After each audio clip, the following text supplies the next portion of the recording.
Just me today. Macon bailed. Somebody's got to bring home the bacon here.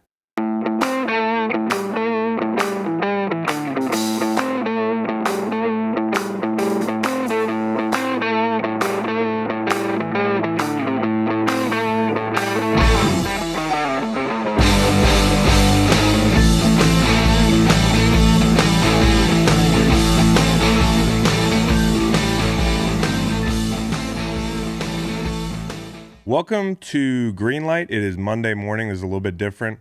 I have to go to San Francisco to try to save the world this week, which I do sometimes. No, in all seriousness, we have a really good Waterboys opportunity out in San Fran, meeting some new prospective donors. Excited about that. Waterboys is, of course, our clean water charity. You can check us out at waterboys.org. That is a shameless plug. These are the rules, though. I got my own pod. I can plug my own stuff. Unfortunately, Macon is not with us today. Just me and the bobbleheads. Macon has to sling real estate. Got to feed the family. So, Macon's out. It's just me. Couple things this weekend. Finally saw the Joker movie. And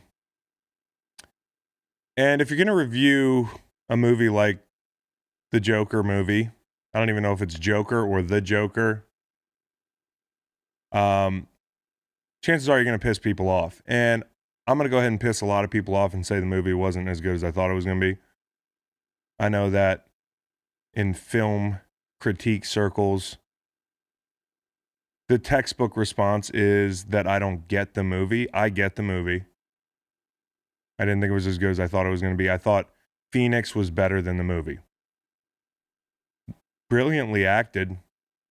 I mean, there were multiple points in the movie where my jaw dropped, and I just looked at my wife, and I'm like, is he really doing this? I can get into a deeper dive, but I'll just say that the movie didn't do it for me, and that's okay. Whereas Heath Ledger was more the comic book villain and played that to perfection, Phoenix played a very realistic villain in a scary way. And the movie just didn't do his performance justice. The framing around it. So, I mean, like, listen, I've been waiting for that Joker on the steps scene. Like it was one of the most famous sequences in movie history for months now. And to see that they had paired it with a Jock Jams song, I had no idea. Kind of disappointing. Again, though, big Phoenix fan. Actually, my favorite movie he did was The Master. So I can pull my film buff card. That's my flex. Really like The Master, liked Inherent Vice. You Were Never Really Here. Like, it was one of those movies that I know it's good, but I don't know what the fuck to make of it. One of the more depressing movies I've ever seen. And I know I'm forgetting one or two, but the guy's got a great catalog. I do want to see Her. I've never seen Her. So I guess add this to my, for a few of you, bad movie takes. I didn't think Joker was bad. I just thought it was disappointing and maybe a victim of the hype. I just didn't think it was well acted or coherent enough outside of Joaquin Phoenix. So, yeah, I mean, at some point this week, I'm going to try to watch the other guys. I have a long flight to San Francisco, as I mentioned. Maybe I'll watch the other guys, and I'll give you a full review later in the week when I get back here and get back down to business with Macon. But another thing this weekend that happened for me was I won a lot of bets. It was weird. I was really close to retiring last week before Seahawks +6 and Seattle San Francisco over hit. I was right on the edge. I was on the cusp. I never would have put the bet in after what happened to me last weekend had I not put it in before the weekend. So I was married to it. It's amazing what 2 wins can do. This weekend, didn't lose a bet. Now, I had Steelers money line on Thursday, and that didn't go so well. That night didn't go well for a lot of reasons. I've dove into that, and I will produce some of the worst Myles Garrett, Mason Rudolph, etc. takes, and I promise you I will pull them up on Friday. There were a number of them, and they're evergreen because the suspension is ongoing. Also won a Cowboys-Bills teaser this weekend. By the way, teasers. I feel like I discovered it's like the advent of the running QB for me in my gambling career. This is just game-changing stuff. I know there's a reason they call them teasers. I haven't figured that out yet because I haven't been bitten in the ass yet. But Cowboys-Bills teaser, San Francisco, New Orleans. New Orleans over. Georgia State hoops. Shout out to my boy Schwimmer with that monster hoops play. I don't bet hoops, but when I don't always bet hoops, but when I do, I'm very confident in it. And then, of course, if you bet the Cardinals this weekend plus 10, you probably threw the remote through your TV. That was one of the worst beats I've seen all year. And it wasn't a beat. I mean, it was a push, but like 14 laterals later, and you're just watching. You feel like you have that in hand. If you're, Cardinals, by the way, are up 16-0 at one point. You feel like you have that bet in hand once, and then you feel like you have it in hand at the end there when the Niners score a touchdown to force the push with no time remaining. So it was a good weekend for me.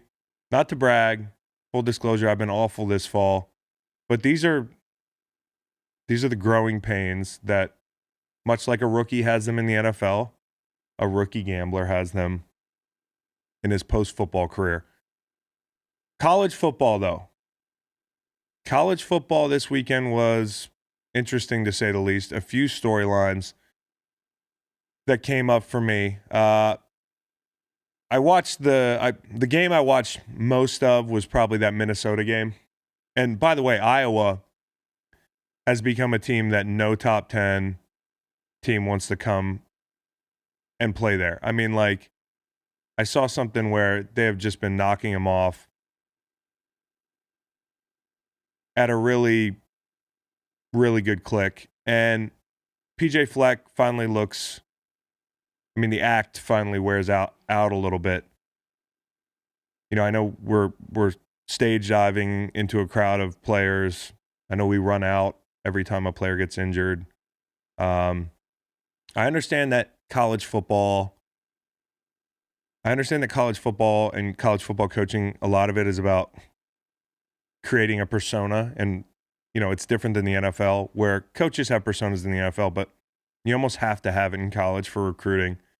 You have to differentiate yourself as a personality, but I think there's a thin line. And when you start to hurt your team, which Fleck did as he ran out on the field prematurely when a dude wasn't even really hurt, got a 15-yard penalty, which, by the way, a lot of people at the time thought that cost them the possession.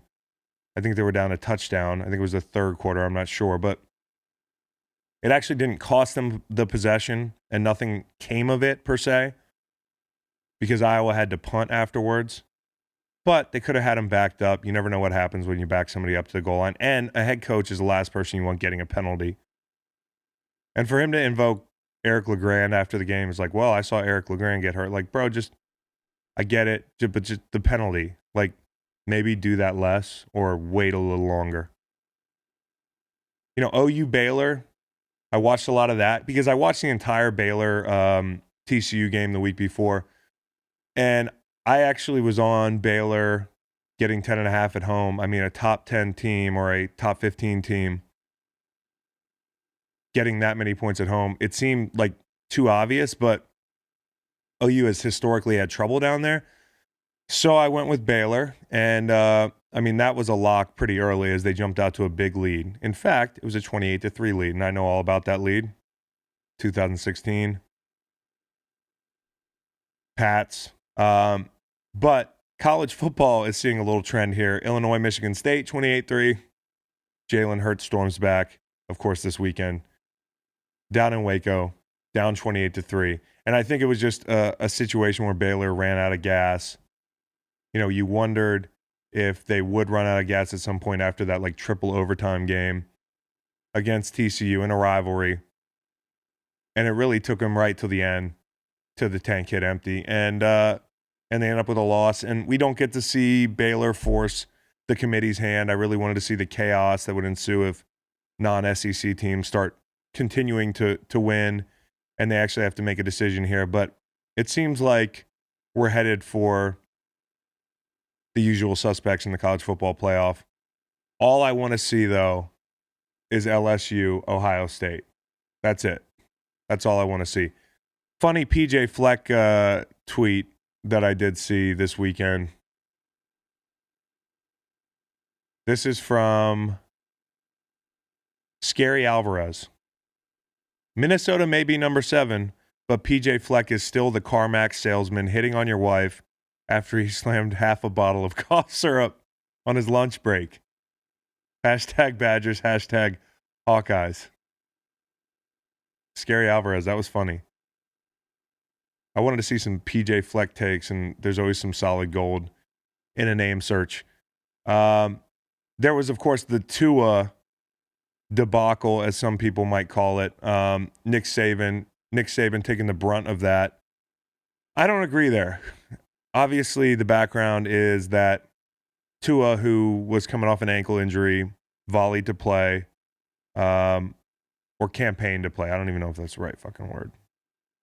He campaigned to play.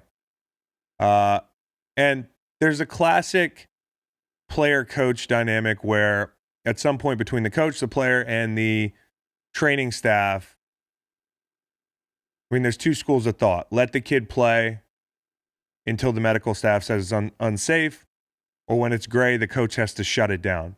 Because players, most of them, are not going to pull on the reins for themselves. I mean, like, it's a player's human nature to want to go out there and play hurt. Most of them. And I know some coaches are wounded by players,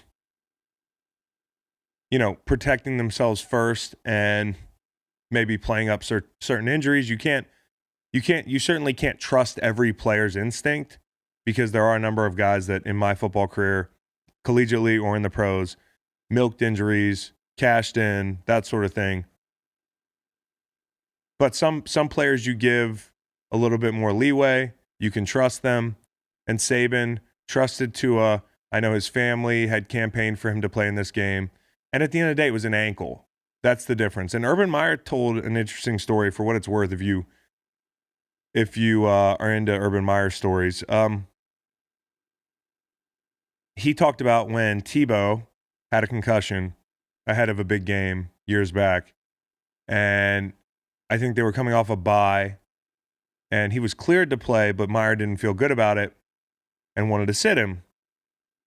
According to Urban, Tebow and his dad showed up to Meyer's door angrily and were like, "Listen here, motherfucker. I don't think the Tebows used that word, but they were after his ass and they were like, we need him to play." So half the thing that we're not focused on here is that a lot of times players campaign to play and put pressure on the coaches, and especially great players when they do it. One of the things I'm most thankful for is a few times in the situations when I was IR'd in St. Louis, I had that 2-year stretch of injuries there. Jeff Fisher protected me on 1 or 2 occasions. Now, I still came back early because they eventually caved. I should have been IR'd for the year off ankle surgery, but I was on their ass like white on rice for weeks. Let me play. I'm talking about I couldn't walk during the week. You know, and I was like, the Toradol will take care of it. The adrenaline will take care of it. And at the end of the day, when you've never missed a game in football, like some of these guys have, or you're not used to being injured, you don't know how it's going to feel when you get out there. So I remember running up to first class and sitting with Jeff and like actively campaigning for 30 minutes to let me play. And it was a Chargers game on the road. And he just shut me down. He said, "Dude, no, I'm taking this out of your hands." And sometimes with players, that's the only thing you can do. But this wasn't the right situation to do that. It was an ankle injury. Players play through ankle injuries all the time. Bama's in a situation where they have to win big. They have to continue to make their case of why they should be in the playoff. And it's not halftime yet. So a lot of people are angry about the injury, which was a freak injury. I mean, for his hip to dislocate and to fracture it in the same play, it's so rare in football. It's like lightning striking. And that's like lightning striking twice, I think would be the correct way to frame that. But it's unrelated to the ankle. They want to run their 2-minute drill, which, by the way, as you recount all the reasons why Nick Saban's great, it's because he's ready for any situation. No stone is unturned. And there's really no substitute for running your 2-minute in a game at this point in the season, whether you're playing in college or pros.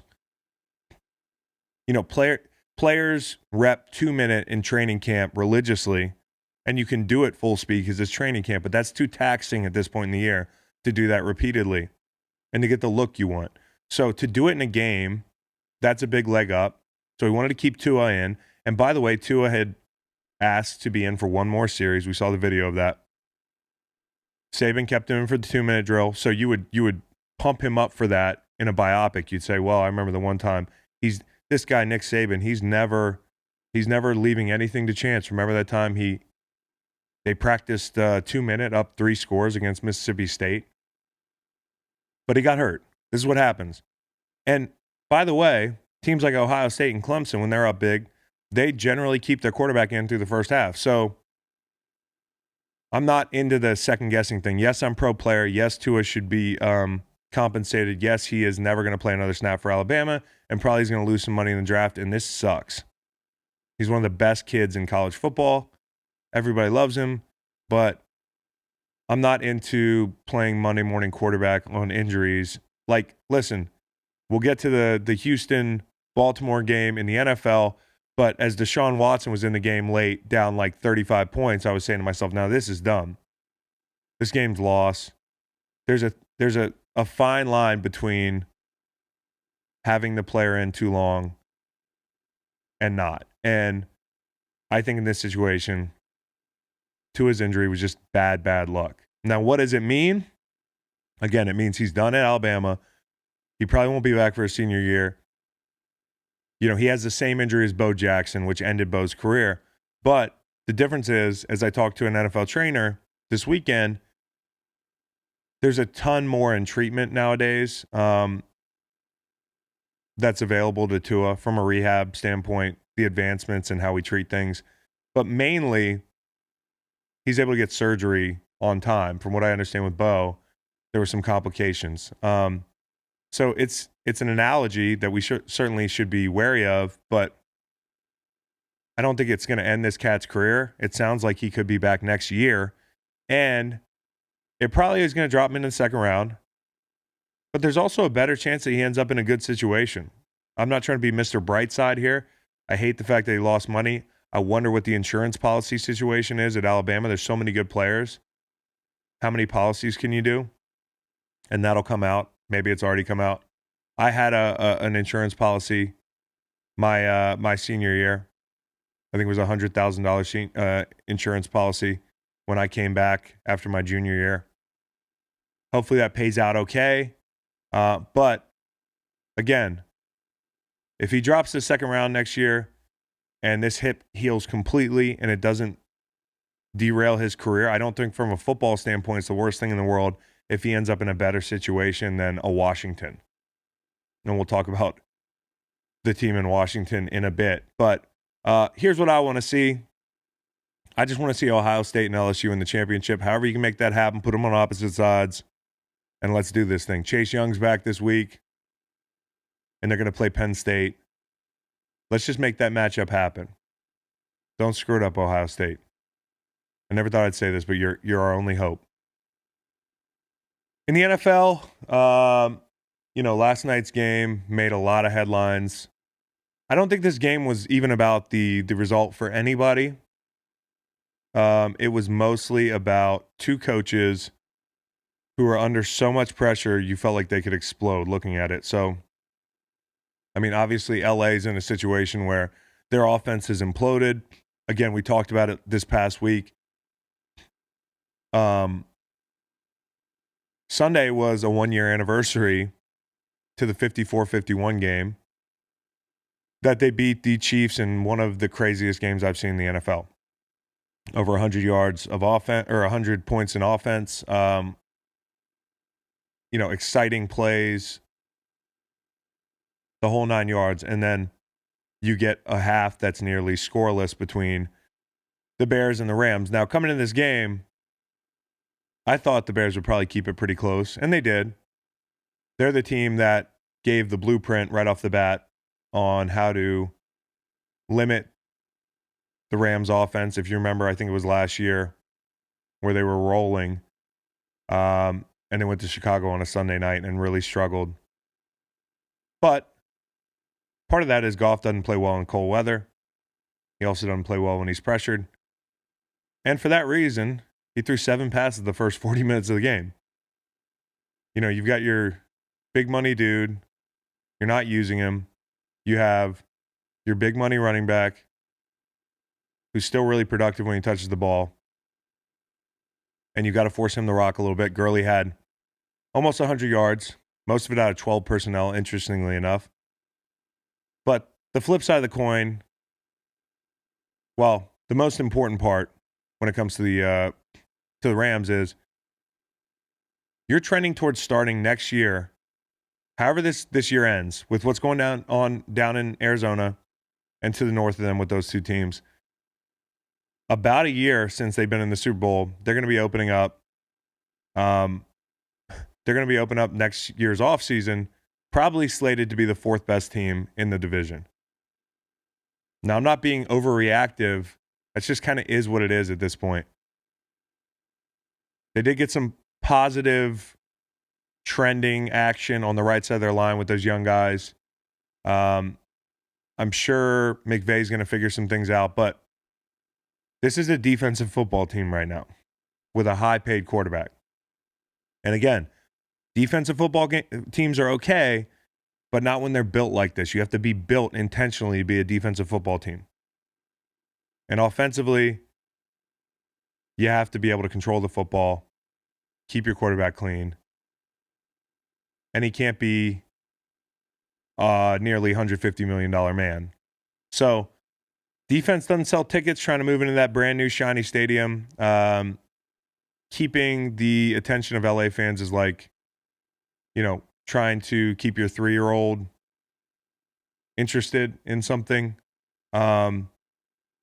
So offense is going to do that, shiny objects. Defense, not so much.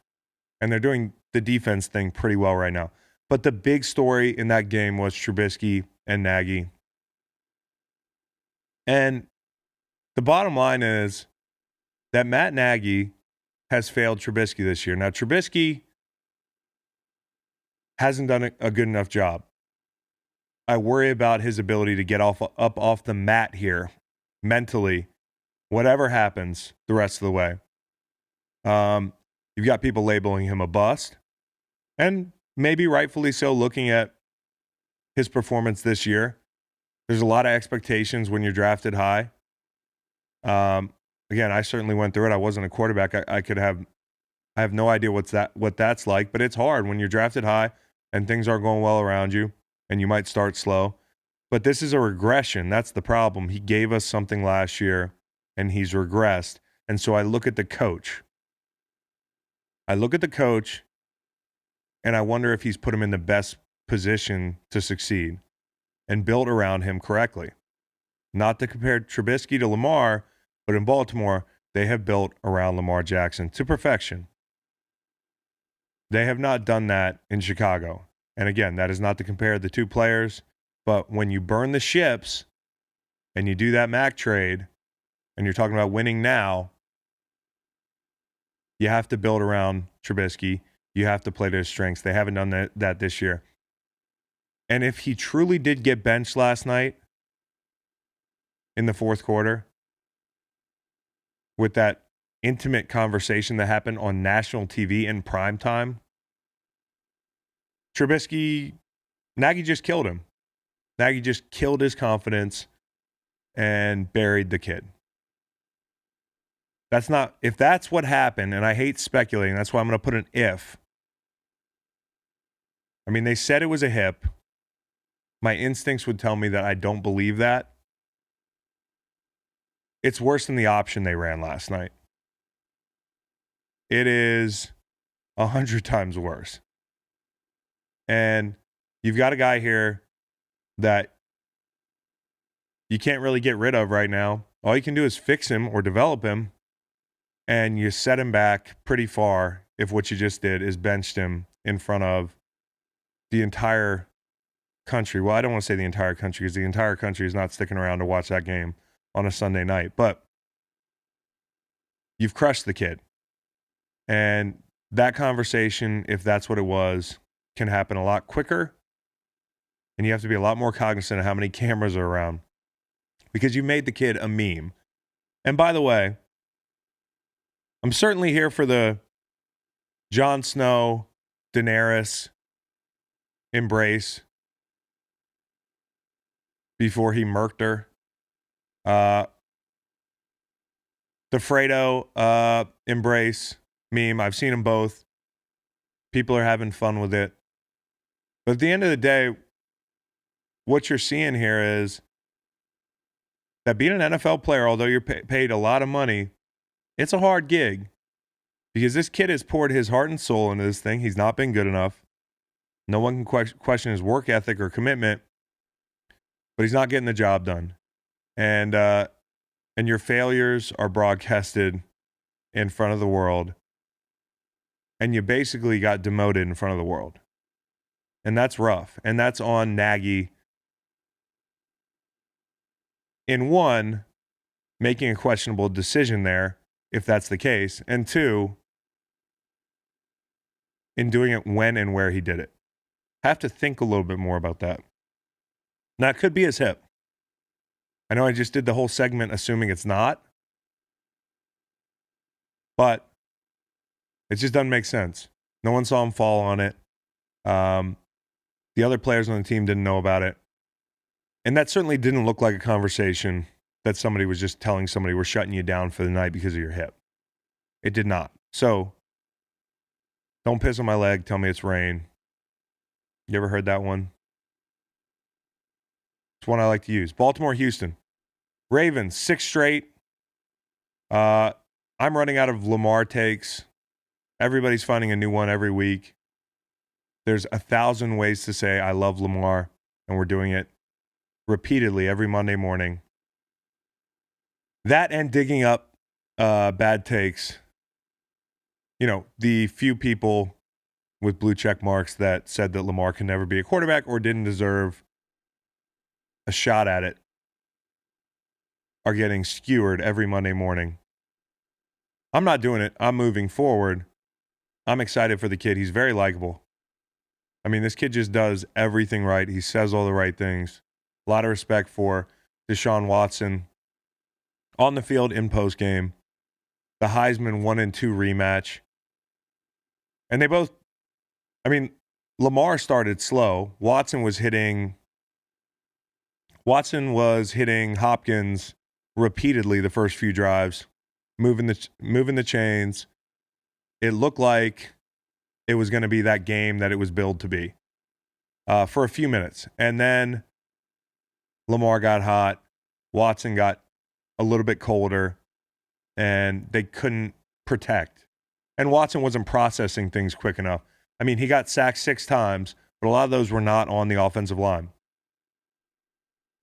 And when I looked up his snap to throw, it was pretty much average for the year, 2.8. So what that means is on some of those sacks, he had some really long shot clock outliers. So Houston, not really feeling good about the prospect of having to beat Baltimore again if they're serious about being contenders. I think I'm going to trust my eyes here and say that I don't think they can beat them. I know that some things might go different if and when the next time you see him would be, but once Lamar got hot, that one drive, he hit like every white guy eligible to catch a pass in the NFL. I mean, gosh, he's got like 6 tight ends. They all look like blocking tight ends. He's throwing the ball to like fullbacks. It's remarkable. And the matchup problems they create, they get into 13 personnel. Do you get big? Do you stay in like nickel? What do you do? Because all these guys can block and catch the football. And of course, the Greg Roman effect is huge. Again, 7th time in 2 years that Deshaun Watson is sacked 6 times a game. And I thought we were past this. I do think we are for the most part. But again, shot clock a little bit too long for him. Judon had a big game for Baltimore. I've always really liked him. He hasn't had eye-popping sack numbers, but really good football player. He had a few yesterday. And of course, there's the Baltimore defense. As we mentioned, Judon, they've been outstanding since the Peters trade. Here's who they played since they acquired Peters in the type of trade I like now, this mid-round value trade for a veteran that can make a difference. And by the way, he's made a difference. They played Wilson, Brady, and Watson. And since the trade, they've produced the highest pressure rate and the second lowest passer rating on defense. So that's a game-changing trade. You thought maybe their defense was a weak link. It's certainly not right now. The performance yesterday, loud and clear. That puts them into the 1 spot on my power rankings as I look at it. To round that out, I would say I'm going to go Saints 2nd. I'll go Niners 3rd, Pats 4th. And I'll go Green Bay 5th. Even though I've doubted Green Bay, they have Aaron Rodgers. That's my whole motivation for putting them in the top 5. They have a big showdown against San Francisco coming up. I left Seattle out because I think they're prone to self-destruction. In their biggest games this year, even wins, they've survived giving up defensive special teams touchdowns. Their leading rusher, who makes a big difference in the game for them, completes that offense, Chris Carson. He has a habit of putting the ball on the ground. So that's why right now they're outside of my top 5. Although they're a really good football team, they're dangerous if they put it all together. The Saints, to me, they've got 2 really questionable losses. One of them you can write off because of the Breeze injury. They also lost. They also lost to Atlanta, which was bad. But again, it was hate week, and they rebounded nicely yesterday. I put the Niners at 3, bouncing around here. Niners at 3 because their run game has dried up a bit. But on the other hand, Jimmy G has shown that he can win you games. 2 out of the last 3 games, he's played really well. Of course, they came against the same team, so need a bigger sample size. But when you have quotes like the one McGlinchey produced yesterday, and I'll pull this up.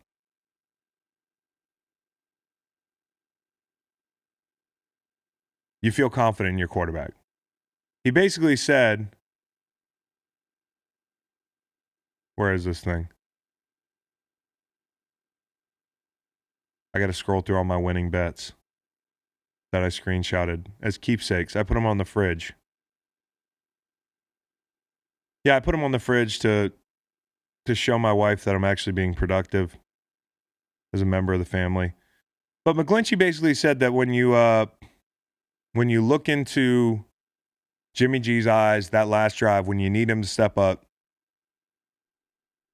and you see that fire, that confidence, it empowers you and you want to run through a wall. Now, everybody says Jimmy G's our guy. That's who we're going with. We're excited about him. He played well. But when an O-lineman goes out on a limb and seems to unsolicited give an endorsement, a ringing endorsement of Jimmy G's intangibles and the way he's leading this team, that's really good. That's a good sign for them. That was a big win. So that's why I have them 3, not higher, because they've kind of come down to earth a little bit. I understand that Niners fans feel like they probably are the best team in the NFL in 3 decades. Put your 3rd, bro. Now, I put Baltimore 1st because of how they played lately. I mean, yesterday was one of the most impressive wins I have seen in the NFL all season. The Pats win was really impressive. And their 2 losses, one of them was bad. One of them wasn't as bad. 5-point loss at Kansas City. To lose by 2 touchdowns to Cleveland is really bad, even with Cleveland's recent ascension. I would just say there's been enough distance between now and then that I feel good about putting Baltimore in the 1 spot. And this is a team that a couple weeks ago wouldn't have been in my top 5. But it's what have you done for me lately? Who can make a run? And as you look at their schedule, they have a real shot at making a run at home field advantage here, which would solidify bad matchup part 2 for New England. Now, one team that, by the way, if you're watching this on YouTube and not listening, excuse my house slippers. I'm pretty tired. And this is a casual show, so excuse me for that. Captain Kirk, comeback Kirk, that's a team in the Vikings that might be knocking on the door here when it comes to entering that top 5 discussion. Of course, they have a big showdown with Seattle here soon in a couple weeks. And although Kirk has kind of lit the league on fire the last 7 weeks since he hit rock bottom against the Bears, he's going to have to win a game like that. He's going to have to go to Seattle, play well, win a game there. I think for some people, until he wins a Super Bowl, he can't shed that reputation he has. I mean, it's funny. Yesterday, I gave him some love on Twitter, and yeah, I'm in his corner. I've been pulling for him. I've said he's going to have a really good year. So part of me wants to justify that.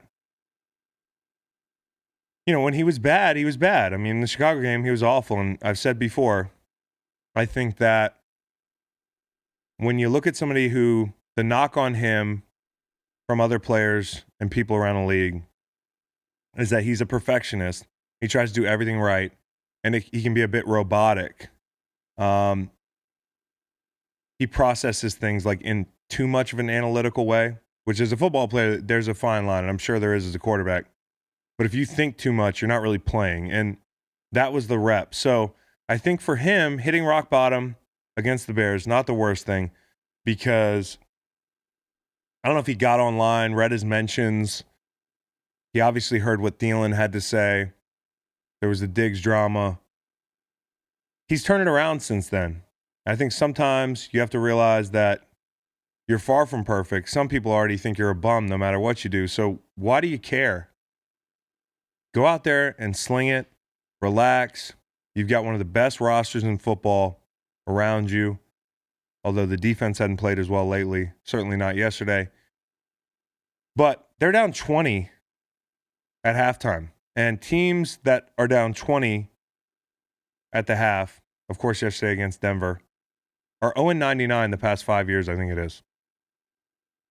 So they were set to be number 100. But they caught fire. Defense tightened up a little bit. First half, Diggs, 0 targets. Really curious. And that changed in the second half. 5 for 121. But Cousins continues to thrive moving in the pocket. He made some of his biggest plays that way yesterday. A big play that might get lost in the shuffle is Trey Wayne's great play on third down on the reverse. 2-score game with 11 minutes to go. They get that first down where you don't get a stop there. This game's going to look a lot different. Brandon Allen, he shined down the stretch. You know, I got to say, that last drive converted like 3 fourth downs. He had 3 shots at the end zone to win it, but what a game. You know, again, the Broncos, who I thought even on the road, that line was curiously high after a Minnesota big win in Dallas. But they played them tough. You know, they got out to a big lead. And for the Broncos, it's just more of the same. They blew their fourth quarter lead of the year. So Minnesota 6-1, 3-point loss at Arrowhead since that Chicago disaster is what I'll call it. They're headed into the bye, and if Kirk can go to Seattle again and dethrone the MVP in 2 weeks, look out. It's a really good team. And they'll go as far as Kirk will take them. There's been some regression in some areas defensively for them. But again, if Dalvin Cook's healthy and Kirk can turn the ball over, they're pretty good. And you do all this without Thielen, they have a chance to win the division. Got to beat Seattle because it's not like Green Bay, other than San Francisco, has a whole lot of tough games. They're a leg up right now. And it's really trending towards a showdown in December in Minnesota, Green Bay, Minnesota. That might, and no might about it. It's going to decide the division, especially if Seattle loses to Minnesota, which I think very few people will think is going to happen coming out of the bye. Pats-Eagles. Pats-Eagles was an interesting game for me to watch because obviously I played for both teams. And both teams have come a long way, and not in a positive way in some areas, since that Super Bowl 2 years ago. That Super Bowl, the Pats put up, and we'll start with the Pats before we get to the headline, which is Wentz, the Eagles, the offense, because we have to make it about somebody. By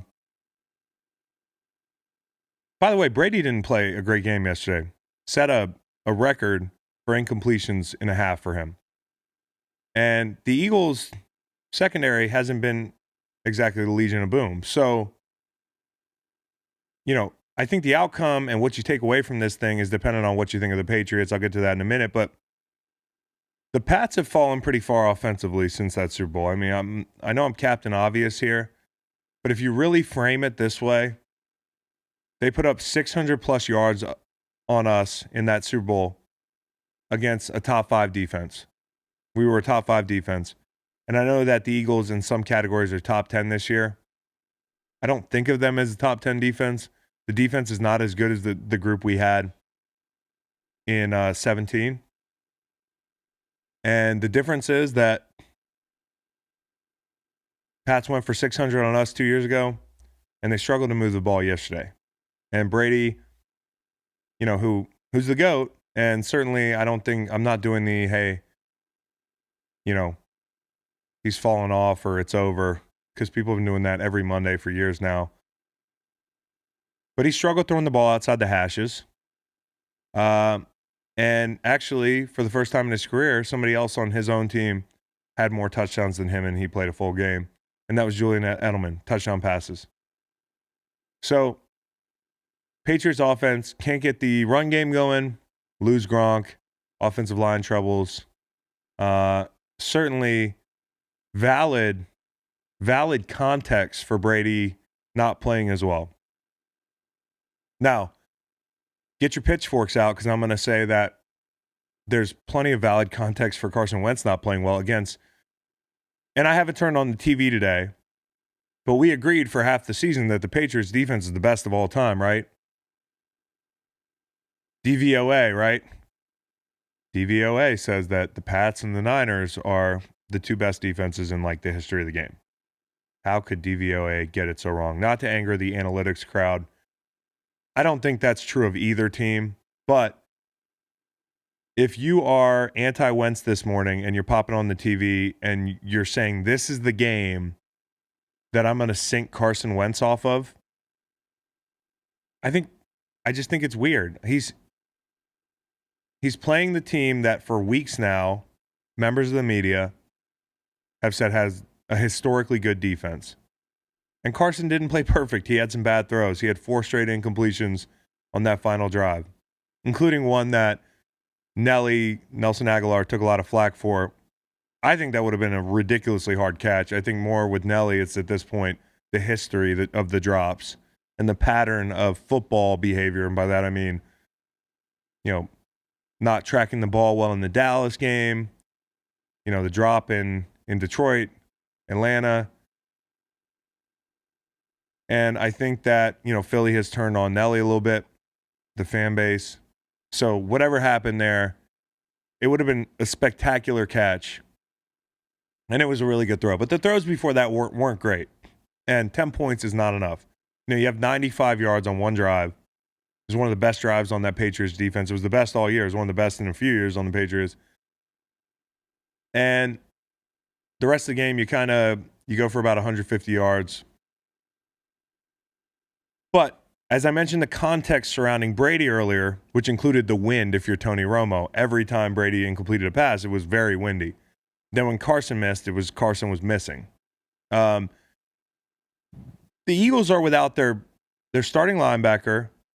They're without both tackles. They're every down running back.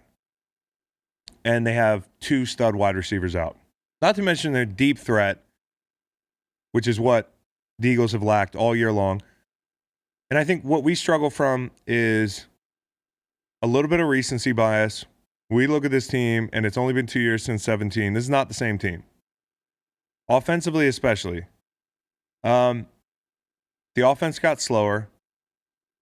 Everybody's been on that. Greg Cosell has talked about it at length. I see him on Thursdays when I go to Amazon, and when we talk about the Eagles, that was his main takeaway, was that the offense is slower. Guys aren't getting as much separation. Sure, Carson could play better. No doubt about it. He was pressured on 22 of 48 passes yesterday. That's not good enough, but I always say with Carson, if you hold on to the ball too long, you're going to get pressured. So I don't know if that stat takes that into account. He needs to get rid of the ball quicker, sure. There's a couple throws he made that were poor throws. I had people saying, well, he almost threw an interception on the last drive. Well, Brady almost threw a pick in the end zone to Rodney McLeod. He's done that a few times this year. And Tom's the GOAT. I still put him up there as one of the best quarterbacks in the league. So really good quarterbacks do that too. Wentz's number one receiver yesterday was Jordan Matthews. And that's no disrespect to a guy I really like.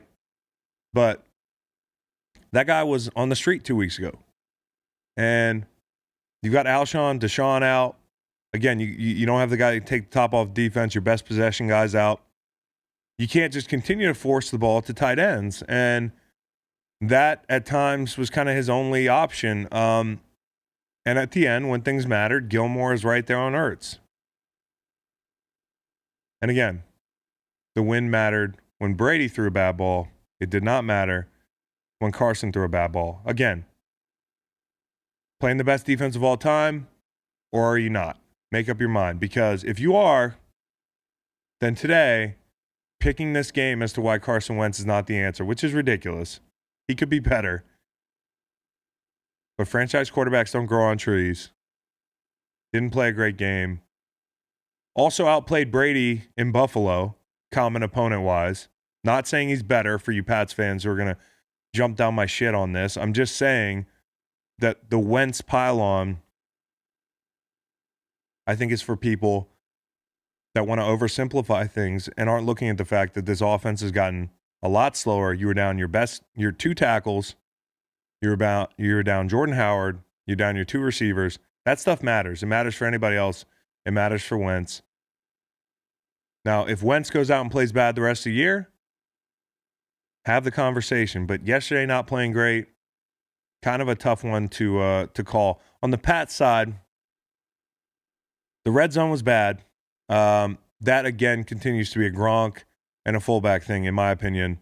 You lose Gronk, it puts a lot more pressure on everybody else, including Edelman, which is one of his favorite targets.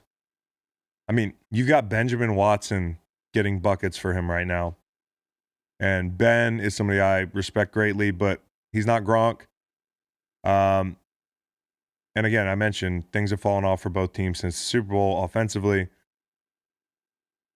I would go as far as saying that it fell off a little bit more for the Pats.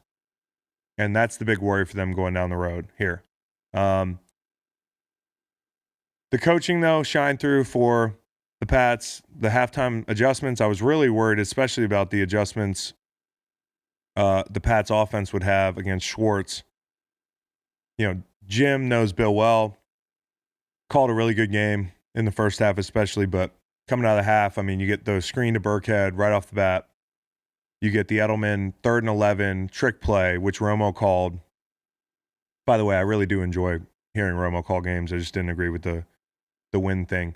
The 3rd and 11, he mentioned, it's the only way that you get production in the red zone the way the Pats are playing right now. And they had the exact right call. Jules is like 5 for 6 on his career for like 120 and a couple touchdowns. But again, the offense, the lack of production. I mean, what's worse yesterday? You have the way we frame this thing.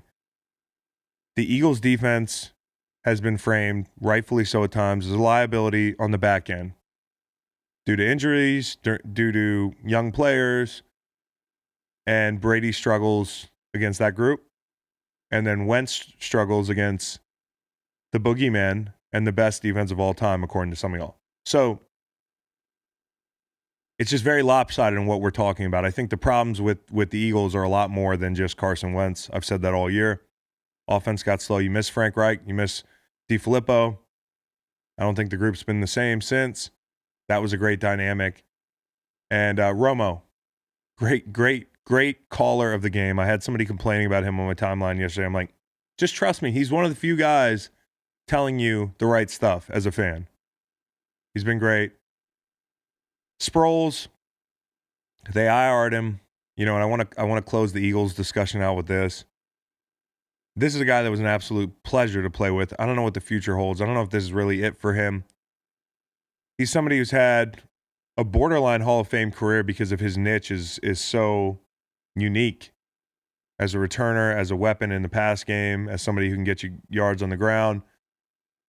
He's somebody that I was always a huge fan of, admired. I used to joke with him that in college I was K-State all the time in NCAA football.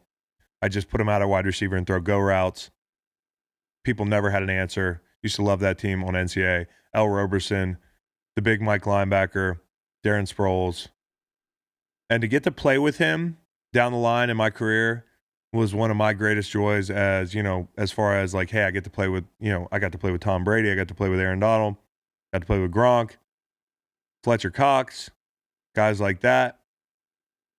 A whole host of great teammates and people that I was excited to take the field with. But Darren Sproles, one of the most special people that I play with. And he's one of the most humble, hardworking dudes. He would finish every run in practice. You know, you hear about guys that run through the end zone. He would bust his ass in the weight room. He was always in early, there late. He was a pro. He was a lifer. And he has a ring. I know that it doesn't feel great for him because he wasn't on the field for the Super Bowl. But he shouldn't hang his head at all about the career he had. He is truly one of the most remarkable players and people that I've had an opportunity to play with. If this is the end, I respect him for getting up off the mat after that terrible injury he had Super Bowl year, after having to watch it and saying, I'm going to give it one or two more goes. He's a better man than me, and he's got a lot of willpower. He's had a wonderful career. So if this is the end, congrats on that career. Somebody who could certainly be sour about possibly the handling of his injury or whatever. He's there on the sideline supporting his teammates yesterday, and I can't say enough good stuff about him. Falcons are good again. What is going on with the Falcons? Dan Quinn reshuffled the coaching staff. Evidently, he literally picked names out of a hat to coach different positions. And when you look at the Falcons on that terrible losing streak they had, a team with so much promise and a quarterback that, you know, for how well he's played, there's not a bigger deficit thus far in the league this year when it comes to the performance of a quarterback and a team than Matt Ryan and the Falcons. Since Dan Quinn got there, and of course he's famous from his years in Seattle, defense has not been their calling card. And you know, when he was in Seattle, that was a team that was very undisciplined, had a lot of penalties, and that played into their persona too.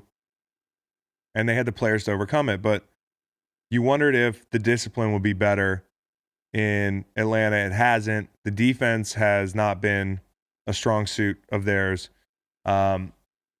his entire time there. So when you're a defensive head coach and you can't hang your hat on the defense, you think your days are numbered, right? Well, the thing about Dan Quinn is players love him. And I visited the Falcons before I went to the Pats, and ironically, it came down to the Falcons and the Pats for me, so I'm a pretty good predictor of future successes. But Had it not been for a scheme disagreement, I would have ended up in Atlanta. I really love Dan Quinn. I have a lot of respect for him. Classy guy, guy that gets his players to play hard, as evidenced by the recent turnaround. Since they were down big to Seattle a couple weeks ago with Matt Schaub at the helm, they've really crushed it. They've allowed 15 points and 0 touchdowns the past 10 quarters. And since the bye, they haven't allowed a touchdown. 4 interceptions, 2-0 on the road against winning teams. And again, pick the names out of the hats, reshuffle the coaching responsibilities. Raheem Morris to the defensive backfield, and he shares half the play calling duties. Dan Quinn said, okay, I'm not calling plays anymore. And they've been really good. And of course, Morris was a head coach in Tampa and a really good coach. So really unconventional the way they just kind of said, hey guys, we're going to draw straws here. Kudos to them. Kudos to the players continuing to play hard. I think Dan has a shot at saving his job. I didn't think he did before, but if they play with this competence and passion the rest of the year, and he agrees to hand over the keys to somebody else from a defensive play calling standpoint, offense has never really been the problem there. I think he's got a shot. Now, onto a much more dysfunctional situation for a team that has a similar record but feels like it's a world away, the team in Washington. How bad is it? I think it might be worse than my Knicks. I mean, I can't think of an organization that has betrayed the trust of such a loyal fan base for so long. I mean, they have taken them for granted. They feel like a group that kind of goes through the motions. I'm not talking about the players. I'm talking about the front office, because organizations are designed to succeed or fail. And you get what you design. And they have designed an organization that's perpetually irrelevant and dysfunctional. And Allen and Snyder are totally culpable. And again, I put them up there with the Knicks and some other franchises that are absolute shit shows. They're on the Mount Rushmore of shit show franchises in sports. How bad is it? Check this video out.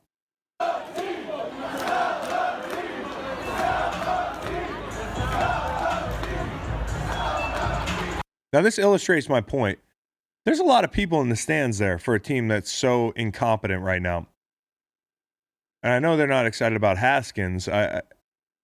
He's not giving you a ton to be excited about. But these are loyal fans. And speaking of visits, this is the only year I really hit the market. I mentioned going to Atlanta. Obviously ended up in New England that year. Also went to Washington, 2-hour drive from my hometown, and hop up 29 North and go up there. And I visited. Gruden was the coach. Met with a number of people, but it just didn't feel like it was a very organized operation. It just felt like they were kind of like, oh, yeah, we'd love to have you. What else do we need to do? Like, do we need to do a physical? Like, should we watch your tape? Should we, talk about this? It was like, how's it going to work with, me and Kerrigan and, blah, blah, blah, and Preston Smith? And, they're like, yeah, we'll figure it out. So you get the sense in being up there. And I was also, by the way, on my visit, I was like, well, if it's cool, guys, I'm gonna cut out a little bit early because I want to drive home. I want to see my son. Hadn't seen him in a couple of days. They weren't like, hey, you got to stick around and talk to this coach, that coach. It was like in and out. And visiting other teams, it's a way different experience. And I just think that they are either intentionally or unintentionally, because they're not competent, betraying the trust of one of the most loyal fan bases in the league. Washington fans, they don't give up. And I don't think they will, but I think we are approaching that crossroads here. And of course, you have the Haskins outburst, as people are calling it. Well, it's not outburst. Some people are calling it leadership. I'll tell you what I think in a second. Check this out.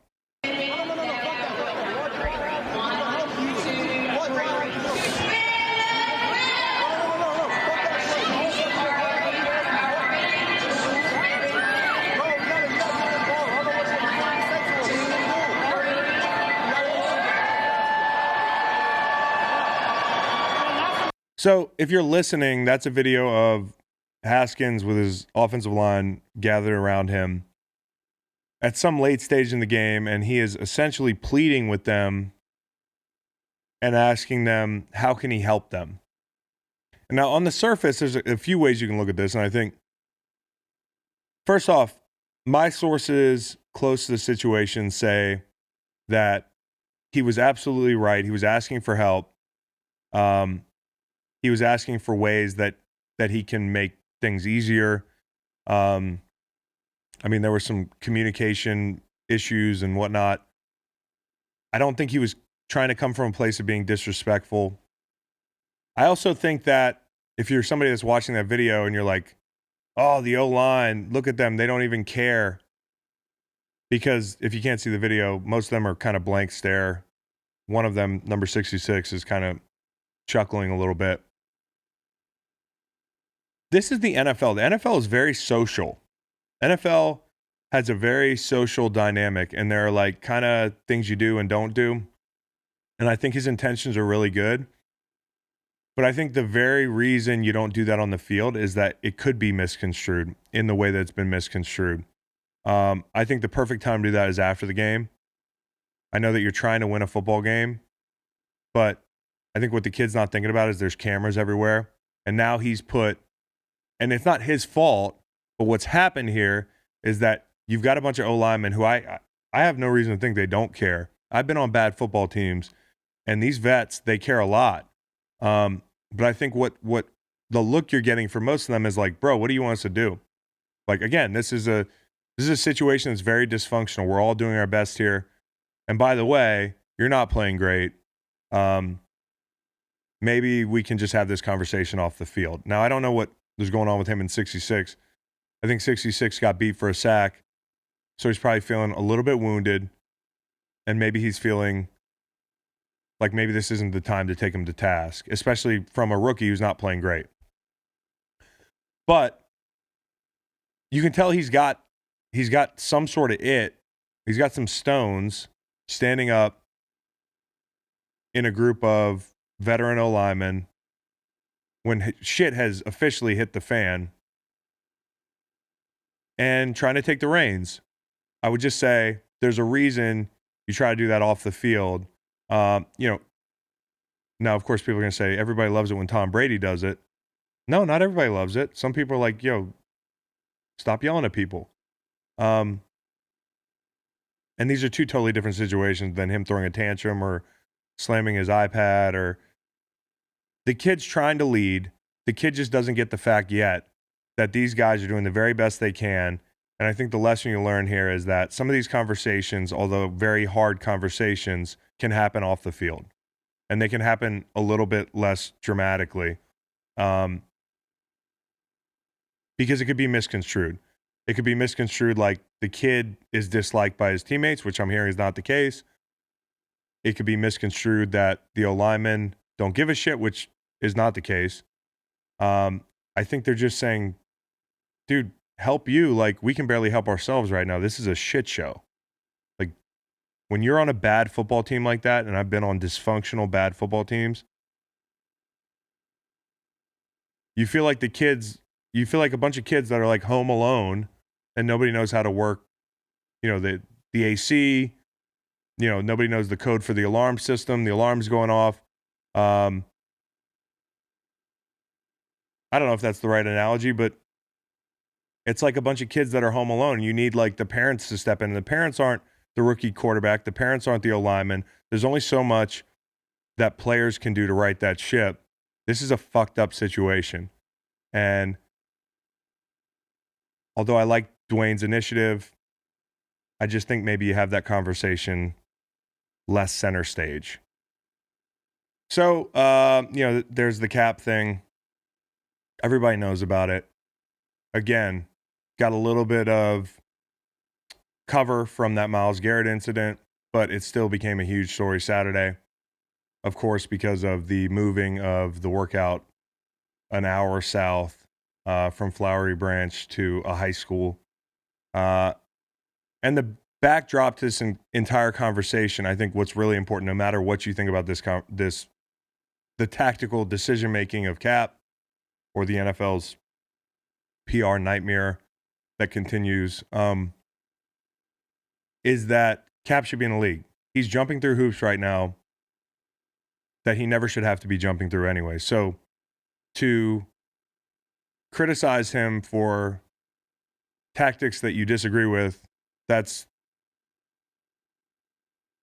reasonable depending on how you frame them. Don't be ridiculous. Don't forget the context here, which is that he's plenty good to be in the NFL. He had one really bad year. It's probably not even the year most of you mouth breathers are thinking about. It's funny, I called somebody a mouth breather on Twitter the other day. He's like, oh, everybody breathes through their mouth, dude. The only time I just breathe through my mouth is when I'm congested, like this morning. But I don't do that as an everyday thing like some of you. And Cap's last year wasn't as bad as you think it was. I played him that year. He was competent. He was a bottom half quarterback in the NFL on a bad team with nothing around him. 16 touchdowns, 4 interceptions. Again, on a team that was rudderless. And the year before that, yes, he was very bad. Now, had his last year been the year before his last, I think you have a point here that, the regression continued. If that, I think it was 15, if 15 had repeated itself in 16, yeah, I mean, it's hard to get a job again. But he had the one bad year sandwiched in between, essentially, the Super Bowl run and 16, where he was in a bad spot. So the Super Bowl run, I know a lot of you would say, that was a defensive football team. Think about all the Hall of Famers on defense there. Yeah, they had a good defense, but look at the playoff run. Look at the Green Bay game. Even look at the Super Bowl. What were the scores of that game? Everybody knows Cap took the league by storm offensively that year, and he had a lot of weapons around him. But to say that was a defensive football team, like I've seen somebody with that take, seen a few people with that take, you're wrong. They weren't the 2000 Ravens. For whatever reason, they did not keep the points down in the postseason. Cap kept them in a lot of games.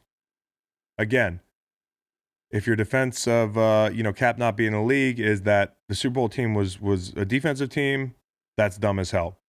If you want to bring up his really bad year, I would say, well, he rebounded in 16. If you don't like his 16 year, you might say that he was a bottom half quarterback or even a bottom third quarterback. And to that, I would say, gee, all the bottom third quarterbacks in the league right now have jobs. Because to be a bottom third quarterback, you have to be in the NFL. He's good enough to be a backup at the very least. I think he might even help some teams. I mean, you look at some of these quarterbacks.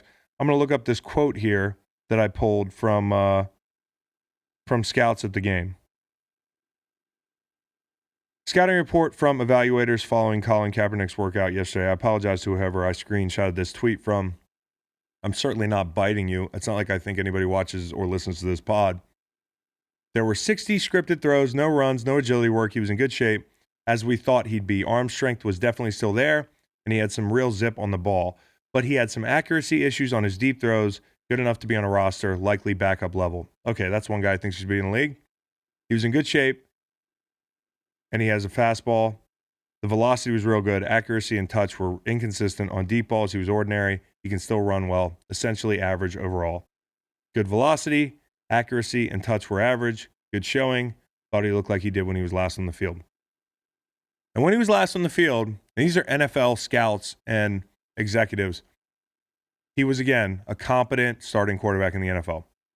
And in a year like this year of all years, when you have so much turnover at quarterback, so many bad teams, this is the time that we should be talking about Cap making a return.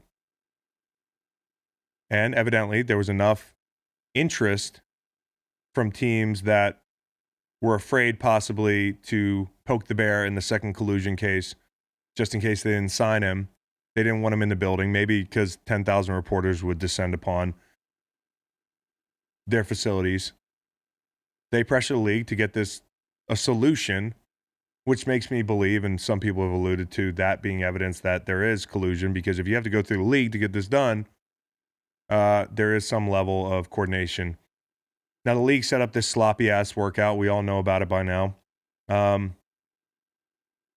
We know about the Tuesday versus Saturday thing. We know about the short notice. We know about the waiver. We know about the media issue. But what happened is that it was like a game of chicken, and eventually Cap moved the workout because of the media and the waiver issue largely, and not being able to throw to the receivers he wants to throw to. So if you're the NFL and you want to fix your image, don't you think you maybe make some concessions in a situation that you totally created? Isn't that the point? That however we frame what happened this weekend, it's really irrelevant. If Cap made tactical missteps, or you disagree with his tactics in moving the workout or calling out the owners, which I'll get to in a second, don't you think this should never have happened? It'd be like cheating on your spouse, and then when you guys try to get back together like a year later, your spouse has some issues that need to be addressed, and they yell. And so it's the spouse's fault, not your fault for starting this whole big-ass issue. Maybe it's not a clean analogy, but I actually think it's pretty clean. You created this whole mess. So now what you've done, and people have said it was a PR stunt by the NFL, and I would counter that by saying I talked about this. The NFL has a black belt in shitty PR. That's the highest level of karate, as far as I know, right? There's no better belt than a black belt. There's no I heard brown belt's good, but it's not black, right? Black belt is the apex of karate, and the NFL is the apex of shitty PR. So the NFL has a black belt in bad PR because you just had your best slate of games last Sunday. You've got big matchups coming up this Sunday. They got saved by the Myles Garrett incident. That's the only reason they didn't dominate the news cycle this weekend. But they did this disaster of a PR move. There's no way it's intentional, unless they're actually throwing the PR thing so bad that you would have this take that it's not on purpose. And they're giving themselves cover because it's so sloppy that you're like, there's no way they'd be doing this on purpose. I do think there's an element of PR here. There's also an element of some GMs and coaches actually really want them on the team, but the ownership interest doesn't match up, and they don't have the ability, or the NFL is worried about this thing, or I don't know what's going on behind closed doors. I know that Cap was blackballed on a level, and here we are. And then Cap, because he's spiteful, and I get that. Spiteful's my middle name. I remember every slight, every perceived slight. I remember every, it's just the way I'm wired. So I can identify with Cap not trusting the owners, not trusting the NFL, even moving the drill, so to speak. I don't know if I'd have called out the owners, but fuck, they took your job. It's kind of your prerogative. I get it. Sometimes you want to lay down the gauntlet. But here's what I fear.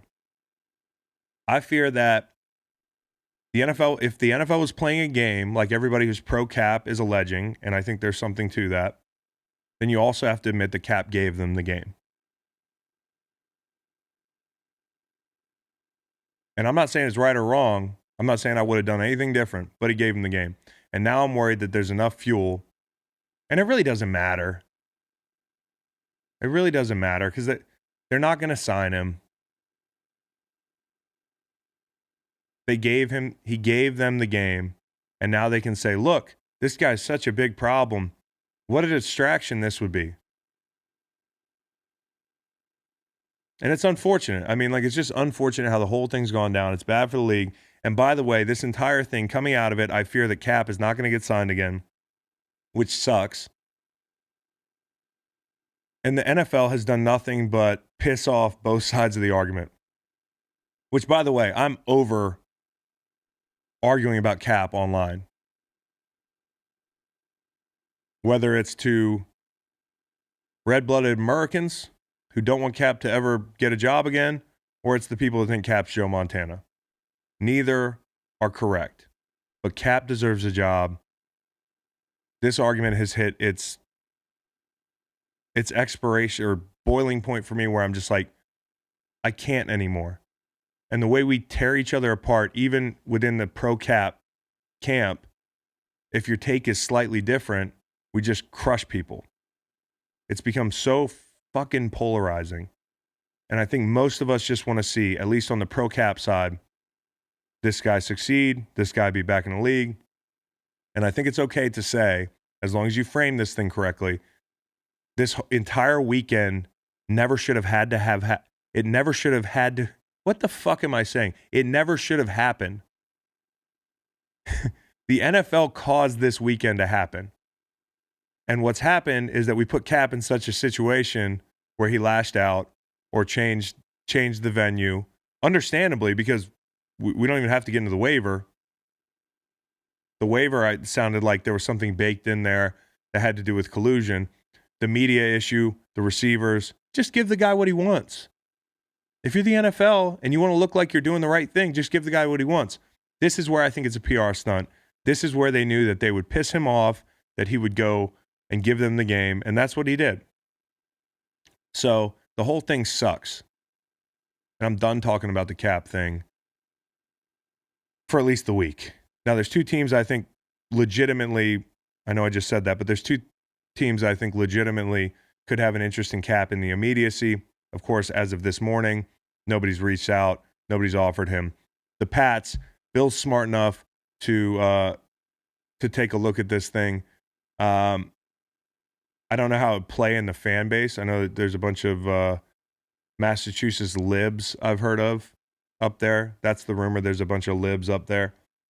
But I don't think Bill would care about the backlash if it involved them winning a title. And I think right now, beating Greg Roman and the Ravens, it might not hurt to have a guy in the building that knows exactly how Greg does things and can help them prepare for Baltimore Part 2. Teams bring in guys all the time for that reason, to prepare for an opponent, to give them the game on the opponent. I think also Stephen Ross in Miami, after that Trump fundraiser thing, wants to save some face. Maybe he'll make a move. If I was him, it'd be a great way to bring the narrative back to all the great work he's done in communities through Rise, and prove that it was a bad misstep with holding the Trump fundraiser. If he brought Cap in, I think Miami's a pretty Cap-friendly place, maybe. I don't know.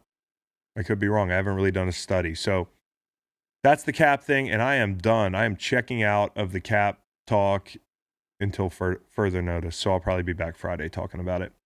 So into shit I saw. This weekend we had an old friend of mine drop a viral video that it's just teasing Pats fans. What's up, Grunt Nation? I have a big announcement to make. I can't wait to drop it on all y'all this coming Tuesday. It's going to be fun. It's going to be wild. It's going to be a good time. Come check out my Instagram page this Tuesday, 9 a.m. Tuesday at 9 a.m. What's it going to be? Now, my theory is that it's either, well, it really can't be too many things. It's not going to be football. My man's not coming back. I know what a lot of Pats fans are thinking. I think he's weighing about 230 right now. I think he got out a champion, a Hall of Famer. Battered and bruised, but went out on his terms. You'd hate to see him come back, get hurt, that type of thing. I don't think he's interested. I can tell you from experience. Now, I'm not saying that if somebody didn't call, I wouldn't take the call, but once you're out for a while, it can be hard to imagine yourself going back into the carnage that is the NFL. And when you had as many injuries as Gronk. I just don't see it. I think it could be WWE. I think that pays pretty well. I think it could be, it could be CBD. Could be boner pills. Could be doing the Frank Thomas thing. Testosterone ad. Whatever it is, it's going to be interesting. Check it out Tuesday morning. I don't know what it's going to be. Nick Cage, though, this weekend, or last week, I read this. He's about to star in a movie about himself. Somebody tweeted this. Elliot. Thank you, Elliot. Nicolas Cage to play Nicolas Cage in upcoming meta movie. This is brilliant. I'm a big Nicolas Cage fan. If you get a chance, go on YouTube, look up Nicolas Cage loses his shit compilation. I had no idea how many times he just screamed into the camera during Wicker Man. I have no idea because I've never seen the movie. He is a fucking legend. The guy was married and divorced within 4 days in Vegas. I think that's correct. I mean, it's like not that I think not being good at marriage is like cool, but it's a spectacle. He bought himself like a 10-foot pyramid tomb in New Orleans that I'm assuming his remains will be, I mean, you're going to have throngs of people visiting the 10-foot pyramid grave of Nicolas Cage for millennia. Is that a word, millennia? Yeah, it is. He also bought like a dinosaur skull in Mongolia for $270,000 that ended up being stolen. Want to buy a black market T-Rex skull? Nicolas Cage knows where. Very Nicolas Cage thing to do. Another thing he did was he bought the most haunted mansion in America in New Orleans, only to give it back to the repo man. Foreclosure. Most Nicolas Cage thing. I mean, like everything he does is on brand. I appreciate that about him. I wish he would join me on the show sometime. Nick, if you're listening, love to make you a friend of the program. I'm certainly not downing you for all that stuff. It's very interesting. Very interesting, Nicholas. So go check him out on YouTube, Losing His Shit. It's one of the best YouTube videos with the Requiem for a Dream, music serenading you over him screaming for about 3.5 minutes. It's solid gold. Another update I just got was that the Tua injury, somebody texted me this. The Tua injury is a lot like the Pitta injury, if you remember the tight end from the Ravens. And that makes him susceptible to further injury,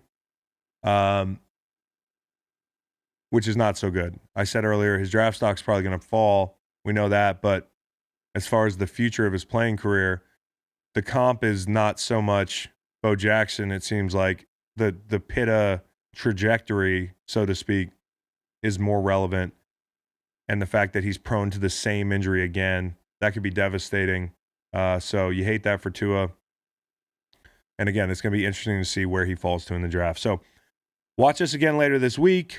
We'll be back. Another thing that's going to be dropping over the weekend is going to be our Myles Teller Fishbowl interview. Myles is a big Philly fan.